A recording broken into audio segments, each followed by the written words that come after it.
All right, are we ready, Ian? Michael, can you unmute yourself if you need to?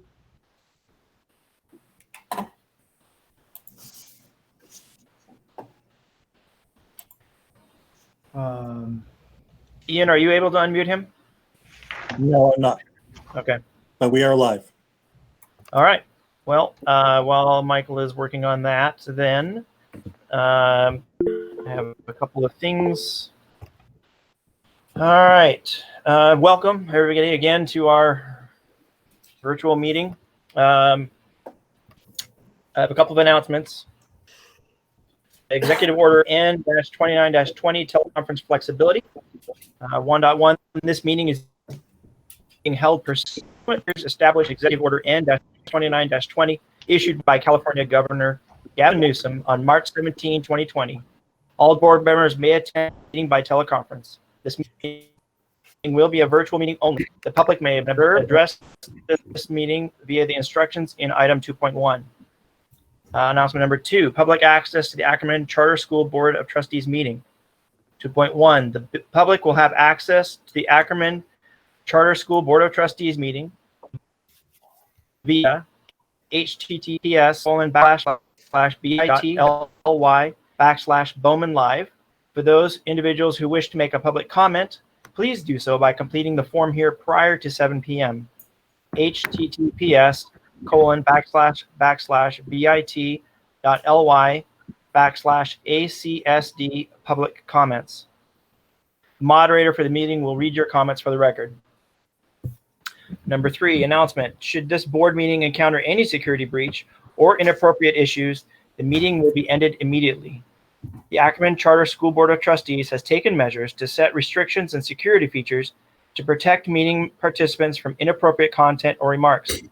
In the event the meeting is breached, the meeting will end immediately. Okay, and then we shall now move on to the Pledge of Allegiance. Hey,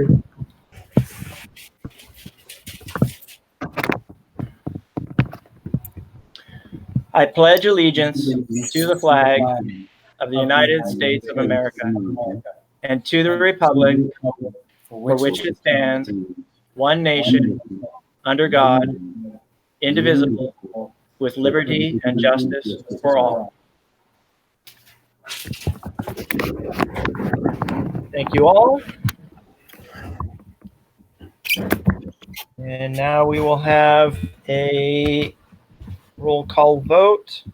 Michael Bellis?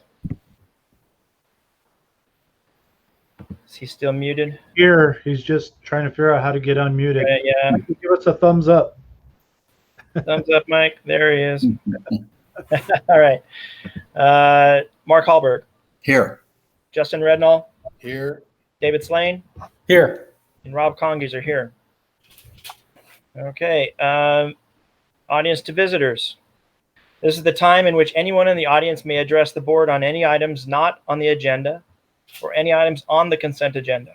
Comments will be limited to 3 minutes unless the board agrees to extend the time beyond 3 minutes. Members of the public utilizing a translator to address the board shall be limited to 6 minutes unless the board agrees to extend the time beyond 6 minutes.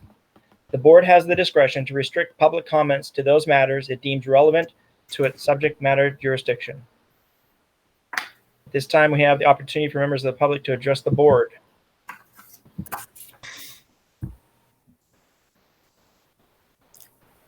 Julia, do we have any public comments?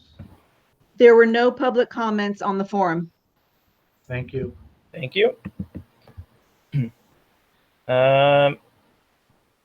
So 6.0, just reporting out of closed session. Nothing to report. And 9.0, presentations. Do we have any presentations? No, sir. Okay. Moving on to 10.0, consent agenda. So one of the things I would draw your attention to is approval of athletic coaches. Right now we have no plans, and I don't foresee any way that we'll have sports at this point. However, we want to approve those coaches in the case that we did.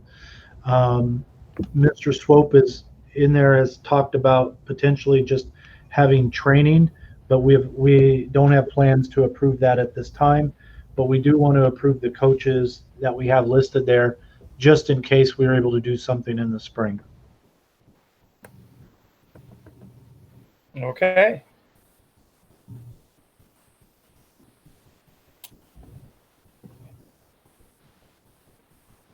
Any questions on the financials?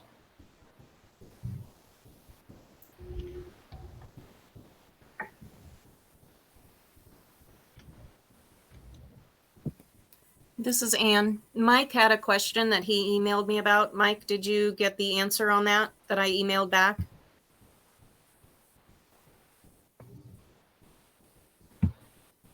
Mike is having a Okay. Mike in the chat, Donna says try Control D, and it might unmute your mic.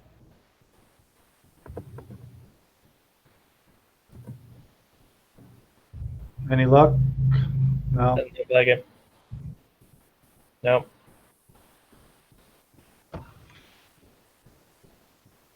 Okay.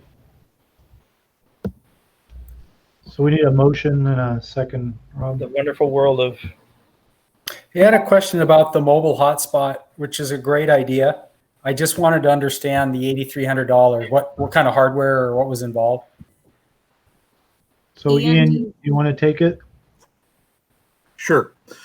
So those hotspots are unique devices in the sense that they are not tied to one cellular carrier.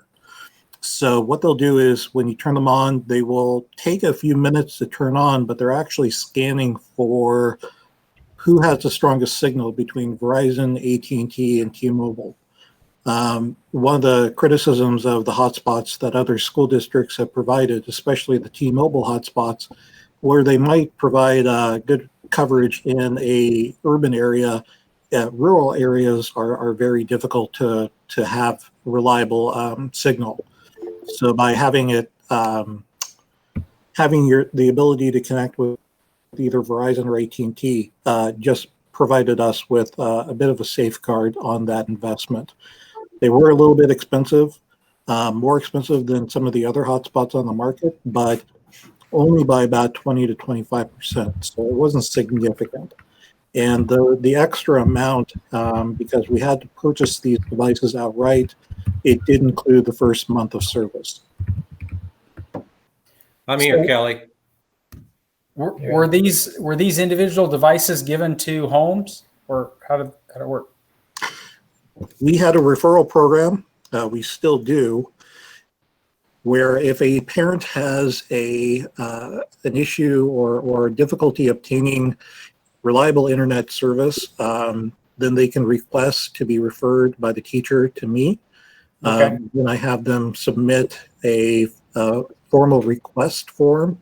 And one of the criteria that we ask is if the family qualifies for the National School Lunch Program. That automatically bumps them to the highest priority. And because we didn't buy a hotspot for every family, we wanted to make sure that the distribution was equitable. Got it. Thank you. All right, any other questions for the consent agenda?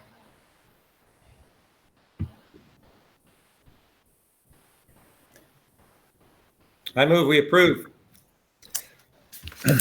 Motion by Mr. Bellis, Yeah, I'll second. second by Mr. Rednall. Roll call vote. Michael Bellis, Aye. Hallberg, Aye. Justin Rednall, Aye. David Slane, Aye. Rob Congeezer, aye. Okay.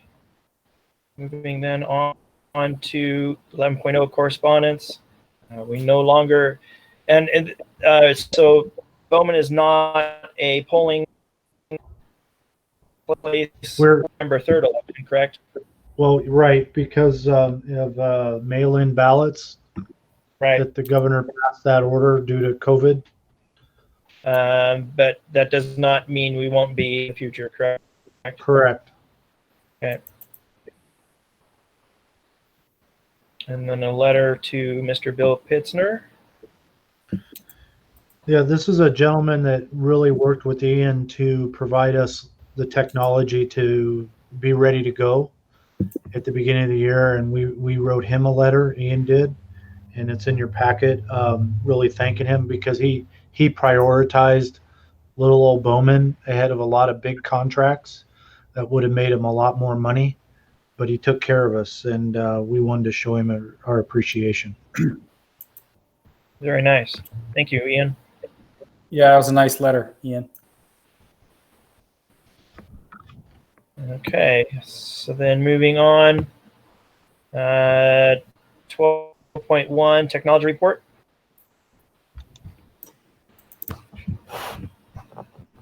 Yes, good evening.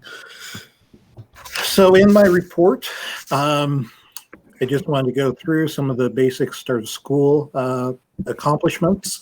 We prepared and provided Chromebooks for all of our students in grades TK through 8. That's about 580 Chromebooks that we have out into students' hands at the moment. We also wanted to provide our teachers with a better experience and a better setup when it comes to delivering distance learning instruction. So we purchased new webcams, some lapel microphones, mini tripods, and distributed those to teachers who requested them. We gave each teacher a new webcam and we provided the others on request basis. And we also tried to deliver some additional support and resources, just either refreshing the information from the spring or providing some new information for technology programs or new updates regarding our Google programs. And hopefully those provided some additional guidance as well as just an idea of what's going to be coming out because we know that there's a lot of things that Google's working on. So moving on to our actual learning programs, excuse me. Teachers are providing daily live instruction to all the students by Google Meet. We purchased an upgrade to our Google Suite. It's called G Suite Enterprise for Education. And the primary motivator for this is that Google offered a lot of their enterprise features for free for school districts during the beginning of the pandemic. Now that we are moving 6 months into the pandemic, they have said, we can provide you with those same features, but we're not going to be able to provide you any of the new features that are going to be coming out. So fortunately, we were able to get a great deal on the enterprise licenses. We've locked that pricing in for 3 years. And so we're going to be able to partake in those new exciting features that the teachers have really been requesting. As we mentioned earlier, we were able to provide, and we are providing hotspots for our students with needs or that just have significant difficulty obtaining reliable internet for distance learning.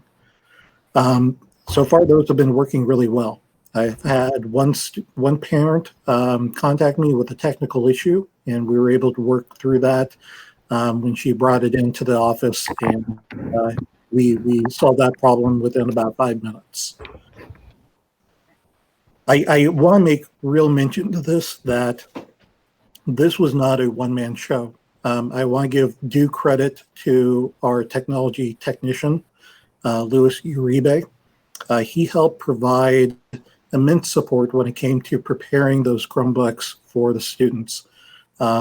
We purchased over 360 Chromebooks, new Chromebooks, and each one of those needs to be unboxed, set up, enrolled, and configured. And without his help, that would not have been able to be possible in such a condensed time frame. So I do thank you for having the ability to have Louis here, but specifically, I really do thank him for his work. He's been doing a great job. And lastly, with distance learning and having so many students with devices at home, it was to be expected that we have an increased number of help support tickets. In the last part of your the report, I put some metrics, and just for comparison, during the month of August in 2019, we saw 82 help request tickets created. During this month, or I'm sorry, this August in 2020, we saw 285, and that's over 3 times the amount. Fortunately, we've been working through them. We've made our at-home support a top priority. So when parent or student contacts us for support, we can normally provide a response within an hour. And most of the time we can provide a resolution within 24 hours.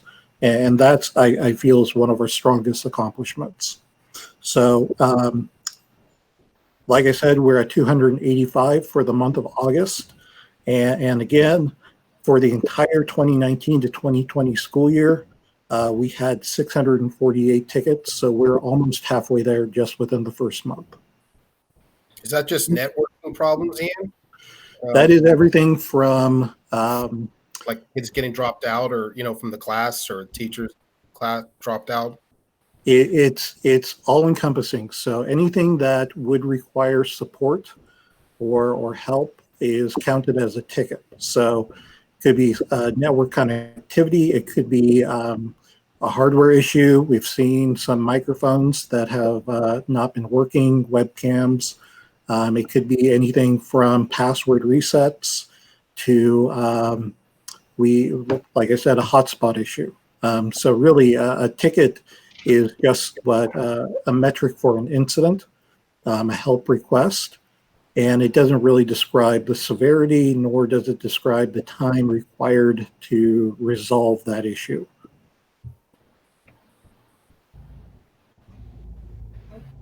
Thank you very much, Ian. Thank you. Let's say, so these TK kiddos, are they getting synchronous time? Yes. How's that go? I don't like herding cats. That's so cool. Send the TK guy home or gal with a Chromebook. Yes, it takes a lot of effort, a lot of support from a parent or another adult at home. Yeah. But yeah, Mr. Dickinson is certainly a hero when it comes to being able to provide that learning for those students. That is so cool. The efforts we go to. And a lot shorter increments, David. Yeah. Yeah. Lots of breaks.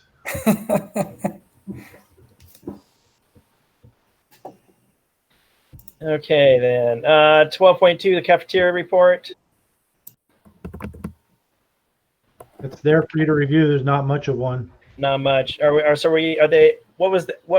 decision was made as far as providing these lunches? We're still providing them to people that want them, just not many people are taking them. Not many people take them. Are we doing it daily or just once a week or? I think she's doing it once a week because there's so few. Right. I thought it was daily.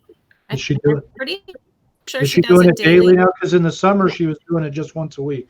Right, but now that she has I guess there's some families that come pick them up.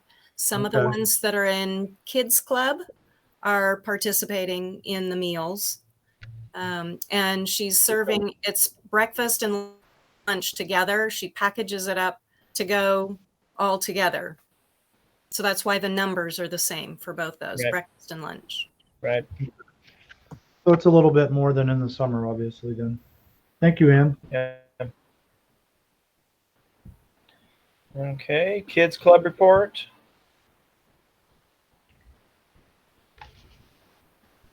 So Kids Club, we're open all day for about 35 students, children of essential workers, which was required by the governor's mandate. Those kids are spread out 6 feet apart in the cafeteria with study carrels around them and wearing masks. And they're doing, the Kids Club staff's doing their best as non-educators to try to support learning for those kids with the teachers and communicate with the teachers. Those parents are very appreciative. One of the parents, when we decided to get that going, was actually works in Dr. Sisson's office at Placer County Public Health, and she cried, called me to cry, but she didn't know what she was going to do. She was going to have to leave her job. So anyway, we're providing a unique service, a necessary service for some essential worker families. So that's been going fairly well. And how long has that been happening, Kelly? Since the start, well, started doing it in the summer, but it ramped up, to about 35 kids once school started. Okay. How many kids did we have over the summer? Do you have an idea? About 20. 20 kids over the summer? Okay. Yeah, roughly. And they were hit and miss because of family vacations and things like that. Sure. But it's kids have been there. Okay. 12.4, the battle report. Hello. Mr. President and board members, good evening. As we enter our 4th week of distance learning, we want to recognize our unit members for all of their hard work. This has been quite an experience for all of us, teachers, students, and families, and we are extremely proud of the job that our Bowman staff is doing so far. The BATA leadership has begun negotiations with the district for the MOU Part 2. Since time is of the essence and we do not have substitutes, we've held negotiations after school hours into the evening. As per our current MOU, this needs to be finalized before we can move to face-to-face instruction. We've met once and agreed that the district would bring a proposal to our next negotiation on Friday, September 11th. We've also been and will be continuing our weekly PALS WebEx meetings every Thursday evening, led by local CTA support staff. These have been extremely valuable for us, especially during these unprecedented times, as it allows us to both share information from our bargaining unit and glean information from other bargaining units. That's our report for tonight. Respectfully, myself and Kane Sussman. Thank you very much. Mm-hmm. Okay. Enrollment and attendance. We're at 579, which we're down a couple, but better than most districts. We have neighboring districts that have lost hundreds of students. So we're fortunate that we're pretty steady. We still have people on a waiting list, but we've chosen not to add more at this time due to the situation we're all in. So we'll continue to monitor that. We've had some families that just picked up and left the state. We've had other families go to independent study through iLearn. Other families have just decided to homeschool. And so it's a unique time, but Bowman's reputation, I think, is holding strong because it's kept enrollment pretty solid. Probably the most solid of any of the districts in Placer County as a whole. That's good. How is our attendance as far as these virtual? The at-risk kids are the ones not showing up. I mean, it's just, that simple. That's typically, kind of the harder ones to get, the ones that are parenting themselves at home. Attendance is hard because they get attendance credit if they show up for a minute. Right. And, the one thing that's different than the spring is they're getting grades now. All in all, though, overall attendance is pretty good. Better than you might expect. Good.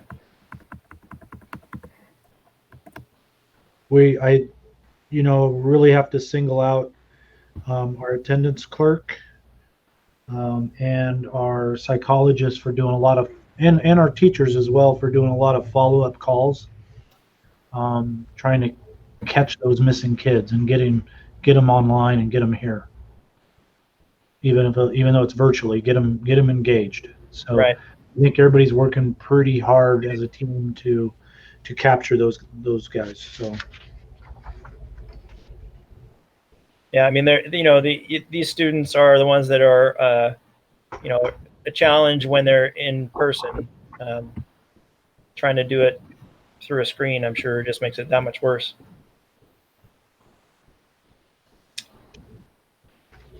Okay. Assistant Principal's report.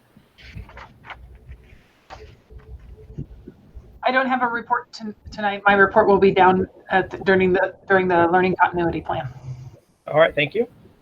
Then Superintendent report. Okay, thank you, Rob. Just give you a couple updates of what's going on around us. The County Office of Education and the county superintendents throughout the county have been working on a plan to provide testing for all staffs in Placer County educational staffs, at least for symptomatic testing. That's almost a go. They're just working out some final details where teachers and staffs won't have to go to their healthcare provider if they have a symptom. They can just go to PCOE right down the street and get tested. It's been a lot of work because they've had to work with all the insurance companies. Insurance companies in California by law are required to cover all COVID testing. And we kind of had to remind them of that. And so they're all getting on board now. So we're working on that. In my report, I listed a bunch of dates of other districts when they plan to tentatively open. So that's there for your reading. It's all over the place. One of the first ones is Placer High School District. They're planning on returning on the 14th, and I've included a large attachment of their plan in your packet for you to review when you need some late night reading. There's a lot there. And then there's a lot there that we've actually jointly worked on with them. But it's kind of good. We are not going to return to any kind of in-person instruction until October, like we promised. And so most of these other districts will be opening ahead of us. The one you don't see on there is Auburn Union, and I'm trying to work with them as much as I can to stay in lockstep so we don't get all their kids wanting to come here or vice versa. And the superintendent there has been good about that. I want to echo what Donna said about distance learning. I think our teachers are doing a tremendous job with the challenges they're facing. Most of the problems aren't teacher related. They're like this meeting, they're technology related. And I think teachers have been pretty darn flexible. I know, using Donna as an example, she kind of started over after a couple days and started doing her own kind of hybrid schedule within her distance learning, and it lowered her class numbers and made it, I think, a lot more doable for her and learning a lot more pertinent to the kids because they had more attention and more focus from the teacher. So we've seen a lot of teachers get creative like that. I'd like to signal out Jennifer Smith, our new music teacher who moved from kindergarten. She's been doing music through distance learning, and we celebrated her at our last staff meeting, just doing a fabulous job. And also Ed Pineda. I've had multiple reports from parents about how delighted they are with band as a distance learning class, how well it's actually gone. And you would think that would have to be one of those things in person. And I could go on. I mean, there's other teachers as well. I could probably name every single one of them. But I think they've done a great job in a trying circumstance. I don't think it takes the place, and nor do they. I don't think would say it takes the place of in-person learning. But dealing with the hand they've been dealt, I think they're doing a phenomenal job. I want to make the board aware that we're part of a couple of large class action lawsuits. No fault of our own, just everybody in the county was named. I don't see these as lawsuits that'll cost us any money. They're more about policy and about opening school than they are about they want money. But so I've included some of the communication from our SELPA director to us, and then also what I emailed to our insurance carrier when I saw our name on there and what their response was for you. So you have that in your packet. I'm not too worried about it at this point, but it is I think a symptom of things that will come unless schools get open. I think schools will get sued more and more. That's about all I have. I think everybody's working extremely hard right now, putting in a lot of long hours, and I think the term I would use is everybody's adapting and overcoming pretty well, considering. Our teachers have had to be more organized than maybe they've had to be in most of their careers, with some of the attendance guidelines that the state has thrust upon schools, and some of the requirements of asynchronous learning and synchronous learning, two terms none of us knew probably 8 months ago, and now we all use them interchangeably, and can use them in sentences. And when you start using them about recreation, you're in trouble. I'm going to go do some synchronous recreation. It's scary, but I can't compliment them enough or be more proud to say that I work with some dedicated professionals here. So really wanted to sing their praises because they're the ones in the trenches. So, thank you. All right, awesome. Okay, let's see here. Board report. Board report. Okay, well, honestly, the report, unless somebody else has something to add, the board is very well aware of the current situation, as well as we are aware that of the need to get our students back in school. This distance learning is just a Band-Aid, and it does not solve any problems. It just makes things compatible for a little while things are worked out. And as such, the board has directed Kelly to look at reopening in model, taking the number of precautions as necessary to ensure the safety of our students and the safety of our staff. But we need to get the kids back in class. And so Kelly has been directed to do that as soon as feasibly possible, taking the steps as we noted. So if any of the other board members would like to make any comments. This is Dave. David Slane. I would just echo that, Rob, but we appreciate all the efforts of staff, Kelly, administration. We know it's a difficult time. We know everybody's heart is for the kids. I know that's why you guys are in the business. So I know ultimately everybody wants to get in front of the kids because that's when you guys do your magic. So we totally appreciate that. I will say that returning to school is not without risk. You're never going to come back to a zero risk environment. So I think everybody owns that, is aware of that, but I think it goes without something that needs to be said. School, we're a tiny school. We will do our best effort and due diligence, but we're a tiny school district. So no environment's going to be without risk, but I agree. I think the board is in unison. We want to get the kids back in front of you guys face to face where you do your magic. So that's all I got. Any other board members like to? Oh, go ahead, whoever was talking. I was just going to add that, the history of this district and things about working together and coming together for the sake of the kids and the community has been a long established thing. And so my hope is that we can do that, address anything that pops up, and move on in the spirit of that kind of a cooperation, so that try to create a win-win for everybody. And that's not only just everybody that's works at the school, the parents who take their kids here, and even the community that uses our facilities and things like that. So I believe it's possible, and that would be what I'd like to see. And I appreciate everybody's efforts towards that goal.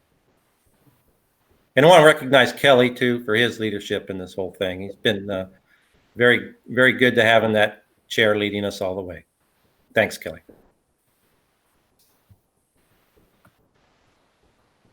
Anyone else? Okay. If not, we will move on to 13.1, substitute pay increase during COVID-19.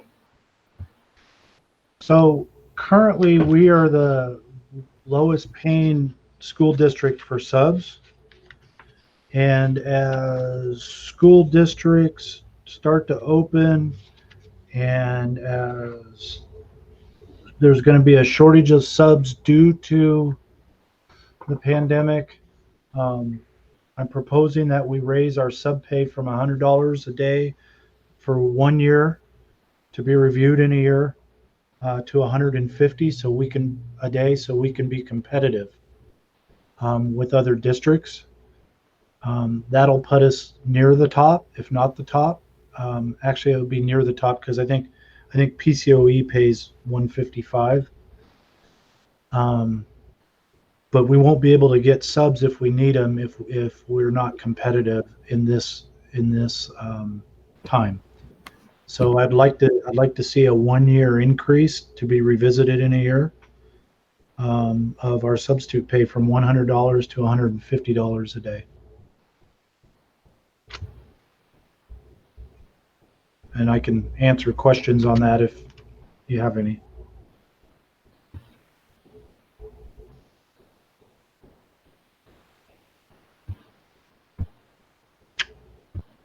Any questions? That's an info action. So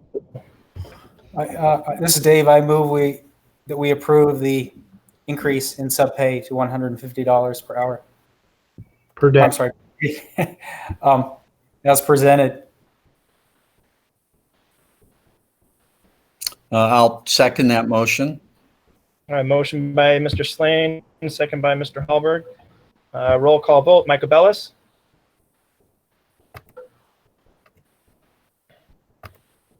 Michael, you need to vote. Did you hear? He's muted. I'm muted. No, I'm not. I'm abstaining on this vote. Thank you. You're abstaining on this? Okay. Mark Hallberg. Aye. Justin Rednall. Aye. David Slane. Aye.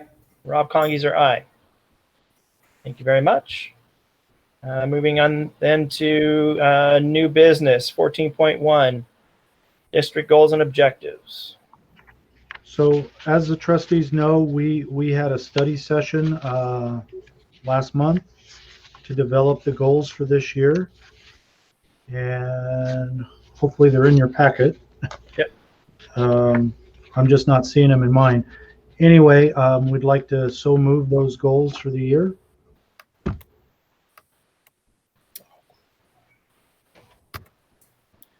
This is Michael Bellis. I move we approve the district goals as presented.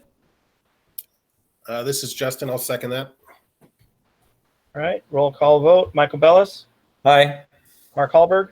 Aye. Justin Rednall. Aye. David Slane. Aye. And Rob Congeser, aye. All right, 14.2, adopting the GANN limit. So this is an annual item you have to do every year with the closing of the budget.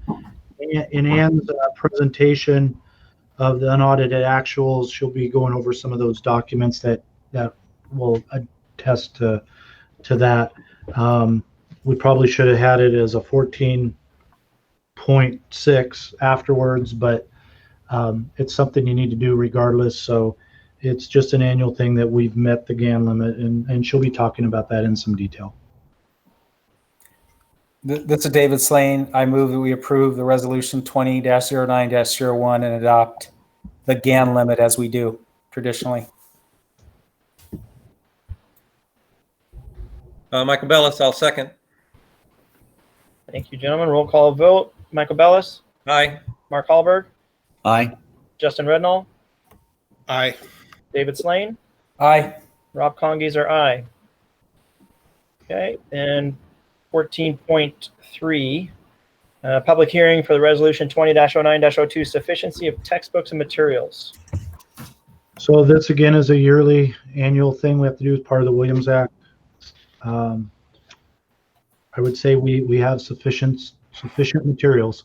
I'm glad to report with our science adoption. We just completed this last year with our teachers doing their science pilots.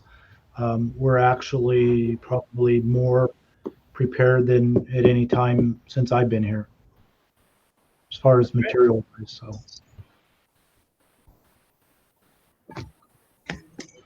Hey, Rob, did you need to formally open a public hearing? I'm just asking. Yes. Yes, you do. Okay. I apologize. I will formally open a public hearing on this sufficiency of the textbooks and materials. So adding to what I just said, we've also adopted over the last few years, we've adopted our language arts adoption, science adoption, and when my first year here, we just adopted math. So the next one I think coming up will be math, but I think we're doing pretty good as far as materials. And my understanding is that these companies have worked pretty well with schools in this situation for Correct. virtual. Okay. Yep. All right. So do I have any public comment? In that case, I will close the public hearing and move on to 14.4, which is actually the resolution for the sufficiency of textbooks and materials. Michael Bell, I move we approve the resolution 2009-02.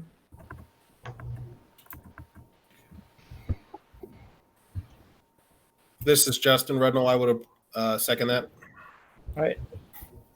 Motion by Mr. Bellis. Roll call vote. Michael Bellis, Aye. Mark Hallberg, Aye. Justin Rednall, Aye. David Slane, Aye. Rob Congeser, aye. 14.5, budget revisions, unaudited actuals for 2019-2020.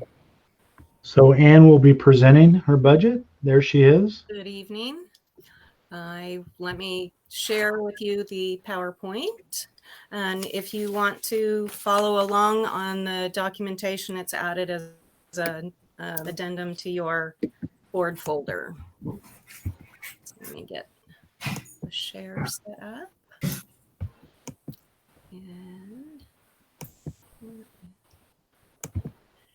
And here we are. So there we go. So we've got our Ackerman Charter School District 2019-2020 unaudited actuals report. So we've got, with our data submission each year, we've got our critical elements that must be met for us to successfully close. One of them is the CEA, which is our expense formula for classroom compensation.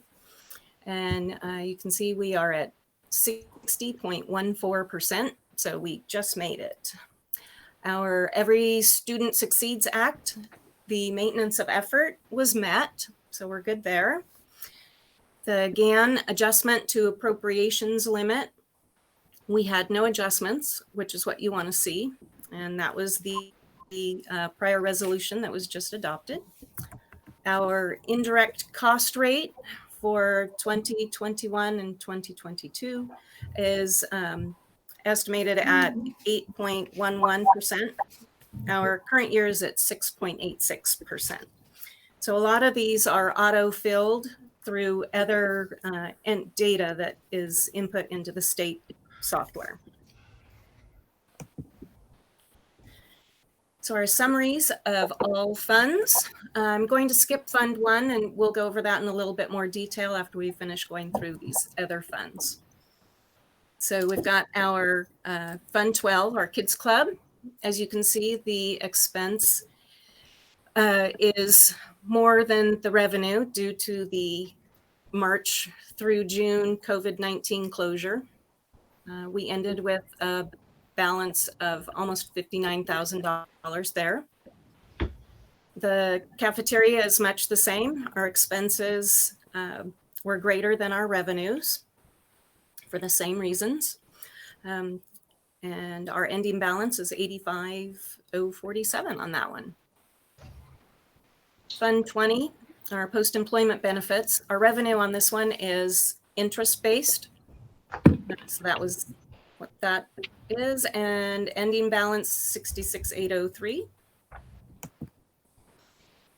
Fund 25, we received some developer fees throughout the year for revenue of $12,879. The expense there was, we were able to use a little bit of that money for the Makers Lab when we started the year last fall. Our ending balance there's $15,335. Fund 40, remember we received that generous donation for putting in the sound system for the multi-purpose room. And that's what our expense was used for. And we still have a balance there of $19,000. And then the Musso Fund. Again, revenue on this one is interest-based. We awarded 3 scholarships last year for a total of $1,500 in expense there. And the ending balance of $10,437. So our general fund. So just a note on the revenue with everything that happened with COVID. We earlier in the year had estimated some of our funding a little bit higher than what it ended up. In particular, the EPA funding. We heard from CDE in the spring that the EPA had a drop of approximately $3 billion, which resulted in them over apportioning many districts, us among them. So we did not receive a fourth quarter apportionment. And also lower in our than what we had originally projected were the lottery funds, which with everything happening with COVID and people weren't buying lottery tickets, I guess. So our revenue ended up at $6 million. Our expenditures were $5.9 million. And we actually did have a excess of revenue, $34,000. Other financing sources, we did not have any transfers out to the other funds. Contributions, $647,000. 394 of that was to special education. The other balances were designated for music, PE, technology, etc. So one thing real quick, Ann, that special education one, just it continues to climb. And I feel like George Washington warning about getting involved in foreign wars. But this is one that it's something you're going to have to keep an eye on in the next few years, because it's doubled, in the last couple years. So we're doing everything we can to hold back the dam, but it's something that you're going to want to, as a board, keep your eye on in future budgets. Yes. Sorry, Ann. No, thank you. Jump in anytime. So of our net increase of $134,000, $75,000 of that is the restricted mental health funds. And so to use that, we have our psychology staff do time studies when they work with students in specific areas. And that way we can charge a portion of their time to these mental health dollars. So just to give you an example, this year, we charged $6,400 to mental health funds. It was about 96 hours were logged of the college's time. It is really, really difficult to spend restricted mental health funds. It's very prescriptive of what you can use the money for and how you can spend it. And it's non-transferable. You can't like borrow against it or take it and use it for something else. It just sits there. And we try to spend it when we can, every chance we can. So. Yes. Okay, our beginning fund balance on the year was 2.5 million, ending balance 2.7 million. And the components of that ending balance is our revolving cash. We have prepaid items of $13,000 going into the next year. Restricted funds, $385,000, and then our other assignments totaling $1.7 million. And here, what the other assignments are: the mandated costs, got technology, deferred maintenance. We have some funds left, some funding left in some grants that we have, special education, litigation, ADA loss. And our 10% reserve for economic uncertainties, $590,000. Our average daily attendance. So on our form, we enter in the P2 ADA and the annual ADA, and those came out the same. And those, I believe we get to carry those forward for our hold harmless this coming year. Correct. And our funded ADA is 574.33, and this is what the we get our LCFF funding on. And our ADA compared to our actual enrollment is at 97%, which is 1% greater than last year at 96. So remember, we had that as one of our goals to get to 98. So we improved by 1%, but it didn't quite get to 98. And if you're following along on the documents, form debt, our long-term liabilities, that's where we record our outstanding loans. So we've got our master plan 2025 loan with the Treasury. Our beginning balance is $6.5 million. We made $280,000 in principal payments over the year, bringing our ending balance to $6.2 million. Of course, there's interest payments in there too, but we only list the principal payments here. Technology leases, we added a 3-year Chromebook lease last year for $24,000, made payments of $52,000, bringing the balance to $81,000 at the end of the year. And then our GANN limit calculations. It's a 3-page report. It all autofills from data that is entered through other forms in the state software. This is required by the state. The Education Protection Act, EPA, as I was talking about earlier, the actual allocation that we received this year was $496,809. Which originally it was over $800,000 at the beginning of the year was our projections. So this is always used for teacher salaries. And for unaudited actuals, that's it. Pretty short and sweet. Any questions?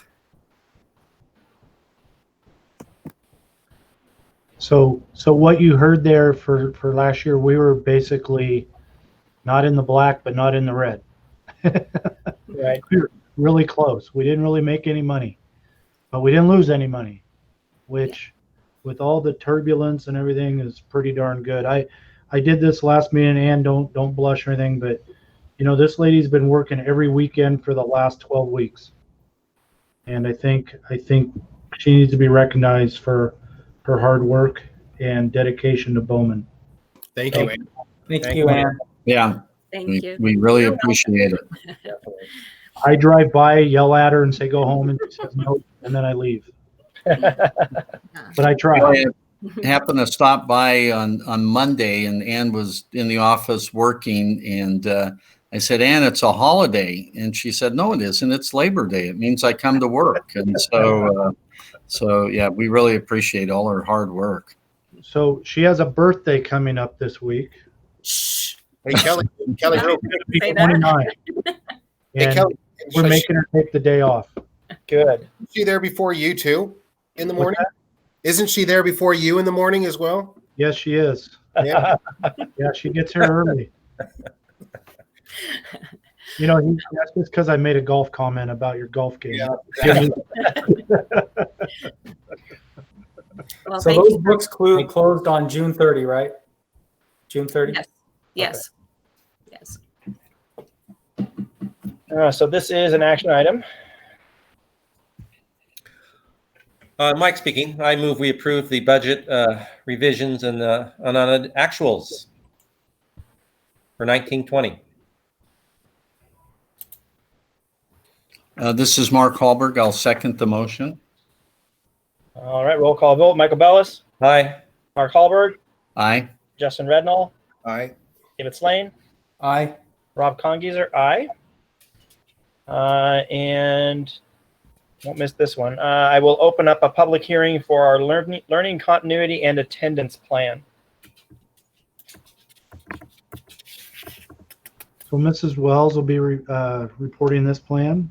Want to thank her and Mrs. Wilkinson. We've been meeting, I think, every day for an hour since school's been back working on this.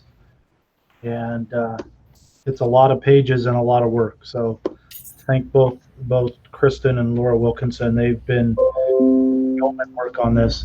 Special thanks to Laura because she does a lot of the typing. Mrs. Wells, they're all yours. Thank you.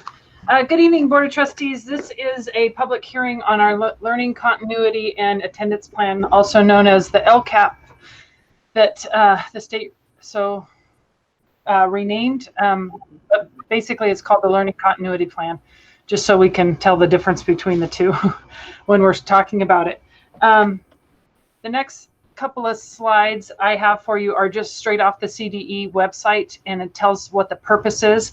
And basically, to put it in short term, this document is to memorialize all the planning that we've done to reopen schools this fall, as well as the funding and how the planning and the funding stream have met, and how we're addressing learning and providing an education to our students and keeping our employees safe and all of those pieces. So these two first pages are straight off of the CDE website of what the purpose of this is. So this document replaces, for this year only, the LCAP.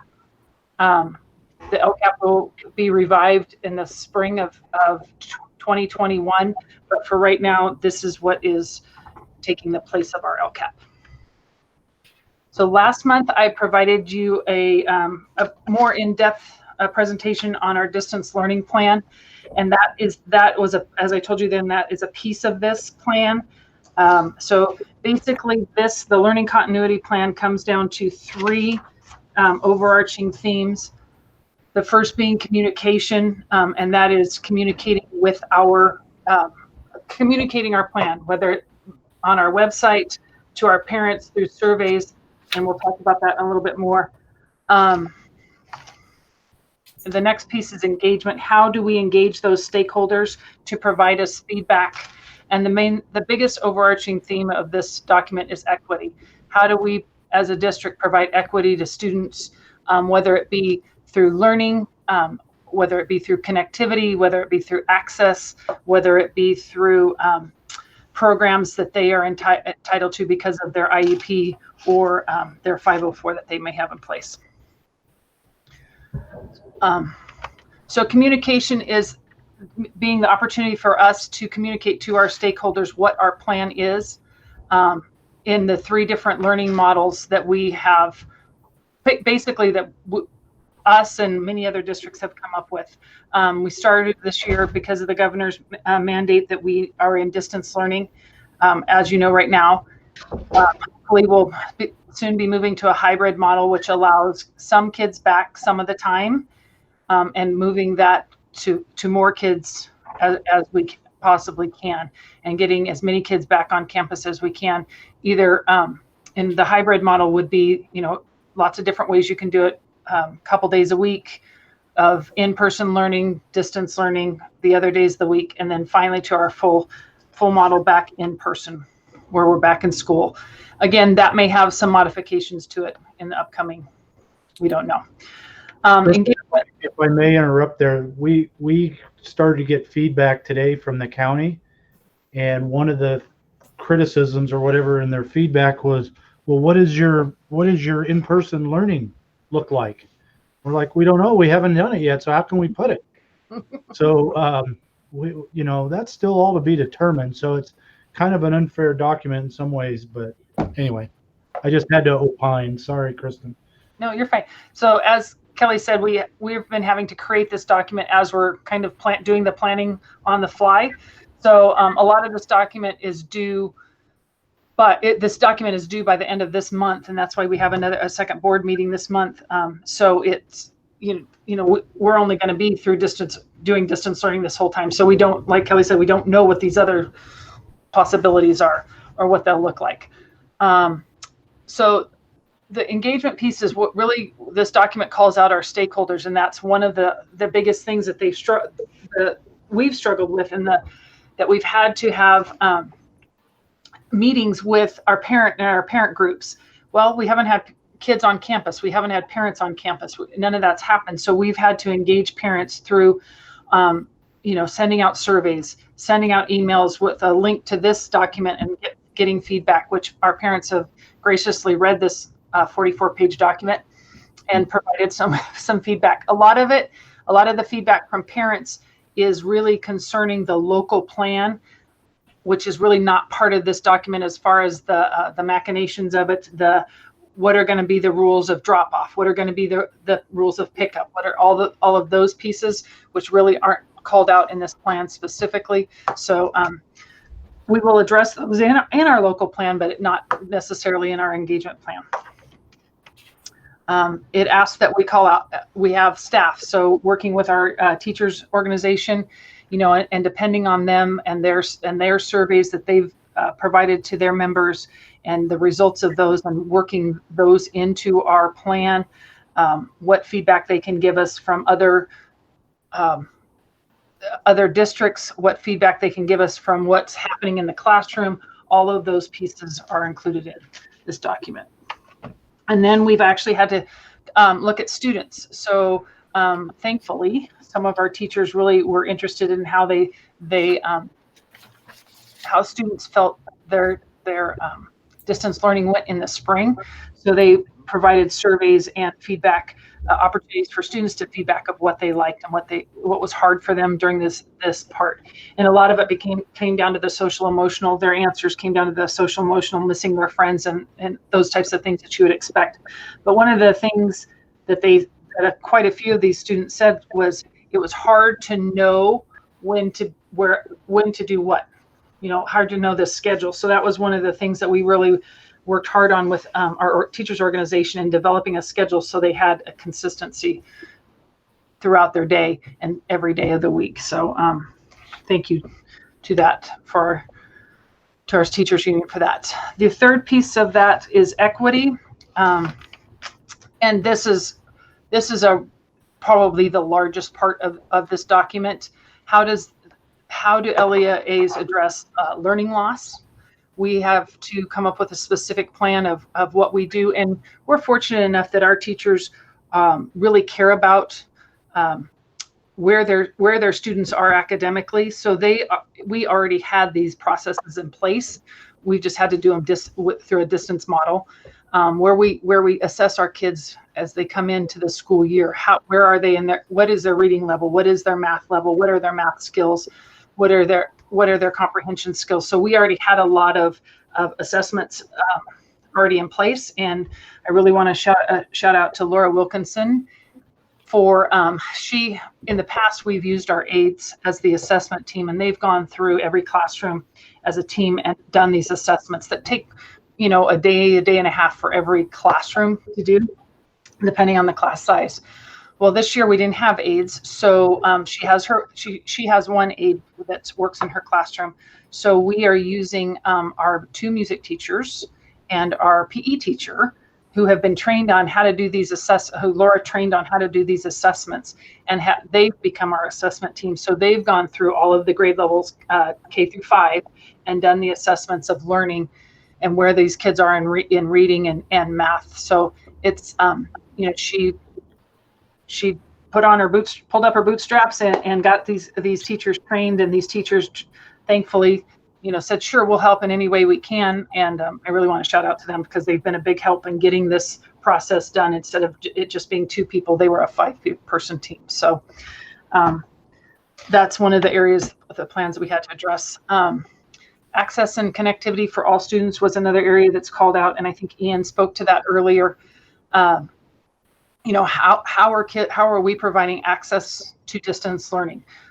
Obviously, we do it through Chromebooks, and then the connectivity piece of hotspots and our tech support of being there when this all doesn't work like it's supposed to for both teachers and students. Mental health is another piece of this, and working with our Teachers Association, in our schedule we set aside daily social emotional learning time. Last year, our K-3 teachers were trained in a program that we purchased called Collaborative Classroom. And this year, our 4th and 5th grade teachers were going to be trained and start using the program. There was a lot on their plate at the beginning of the year, and they asked to hold off on that. So we did, but they will be trained using that program on the 23rd of this month, I believe, is what came back today during which is a Wednesday, their shortened Wednesday. So we're going to have our 4 through 8 teachers attend for sure, and possibly our K through 3 teachers again for a refresher, and just so that we are providing some support to those kids, so they feel a connection to school. They still feel a part of their classroom. They still feel a part of Bowman, which is, as we know, is super important to have that identity.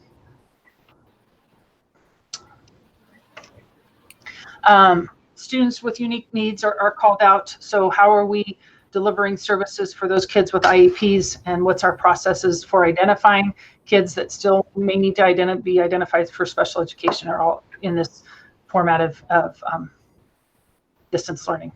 Luckily, we've been able to, this last week, begin some in-person assessments with our special education team being willing to do that with safeguards and protocols in place, so that they can get a true reading on how kids are performing.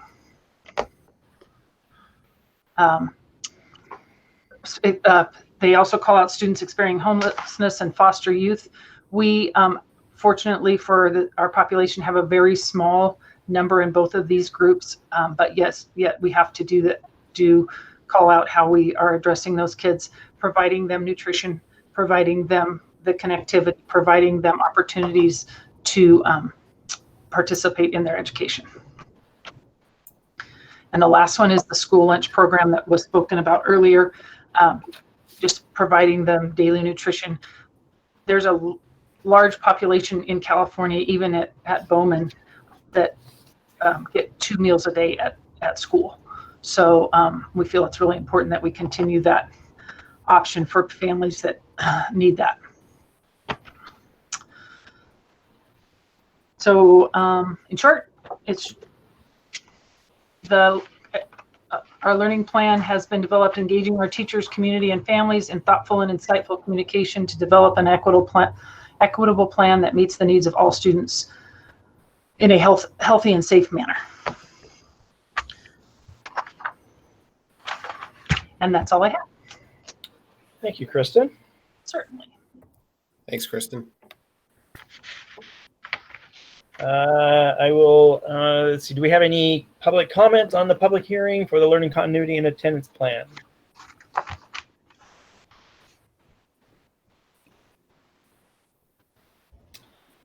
Okay, I will close the public hearing. Like I said, Rob, This will be, we'll look at all the recommendations from PCOE and from our parents. And when we come back next time in our board meeting, we'll present those and how we made changes to it. And then it'll be an action item. Yep. Currently that is scheduled for September 23rd. So Correct. I Thank saw you. the size of the template, Kristen. It's quite extensive. And I like how the fact that we're making it our own, right? We're making it Bowman. So you get templates and you get overwhelmed, but you got to do what works for you, right? Right. And we had already had a lot of these documents that had been worked on between Kelly and I, and between special education and between BATA, these documents that we created. So fortunately, we were able to rely on those for a lot of information and just kind of put it into words, as I call it, chin boogie. Nice. Wonderful. Thank you. Thanks. Okay. So then moving on to 14.7 CSBA policy updates for July 2020. So we got another couple 100 pages to look at. In your packet, there's a cover sheet that talks about 8 of the policies being under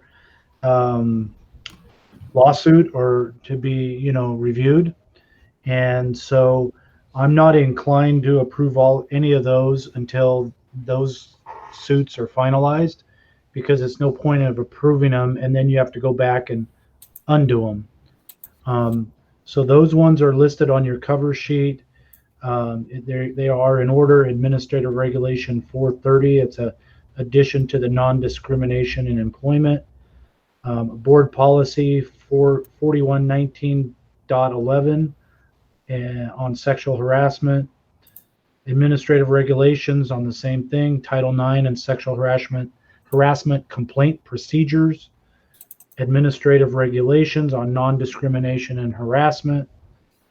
Board Policy 5145.7, sexual harassment.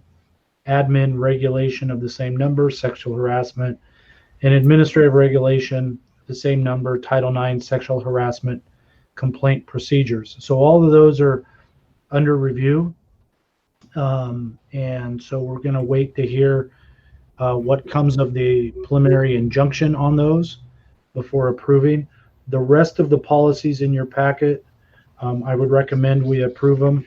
There's nothing controversial and they all follow current law.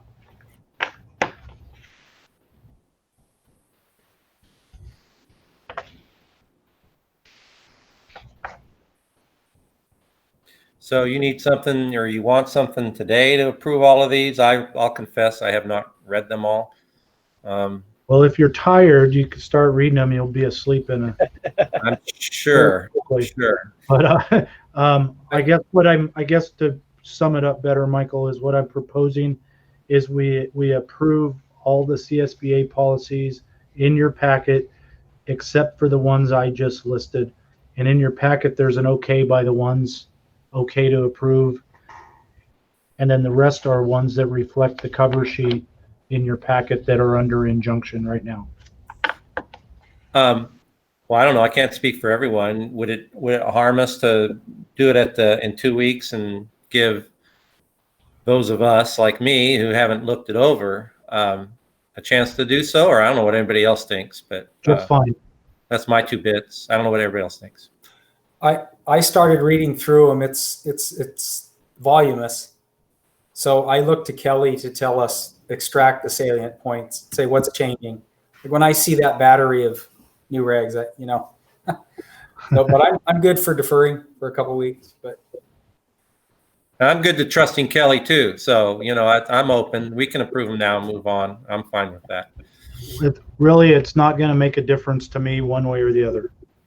It's just, I don't know if next month we're going to get another batch. I mean, I think we were talking earlier in closed session about these and just mentioned that we used to do maybe one of these packets a year, maybe.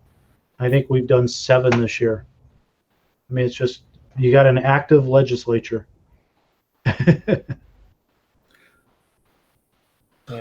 Yeah, we do. Huh. Well, I'm fine. I'll move we approve for the the policy updates as recommended by the superintendent and presented. I'll second. David Slane. That's David Slane. Second the motion. All right. Roll call vote. Michael Bellis, Aye. Mark Hallberg, Aye. Justin Rednall, Aye. David Slane, Aye. and Rob Congeser, aye. All right. So future agenda items, September 23rd is our second LCAP meeting, LCP meeting, however you want to pronounce that. And then we have the Williams Act in October.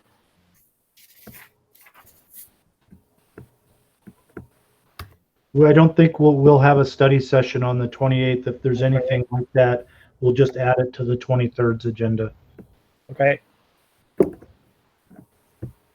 And then there's a charter information night on the 14th with our board meeting. So October. Yep, that's start recruiting for next year. Yep. If there is nothing else from our board, I did have an inquiry about the election. Is there any update on candidates for the district? No. We have not received anything, so I think unless you steal all the ballots, David, you have to continue. Just curious. I'm going to write him in so he'll have one vote and win.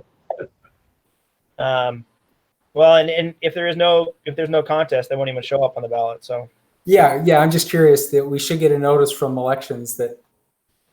Julia, did you receive any notices? I haven't.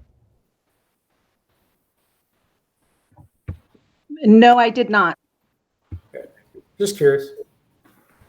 And Rob, remember, we're going to go back into close and advise. yes, correct. Yeah. So we will close this meeting and then adjourn to closed session concerning labor negotiations. So Will that link still work, the old one? Yes. it should. Okay. So with that, thank you all for joining us. All right. Thanks, everyone. Thank you. Have a Be good evening. safe. Thank you.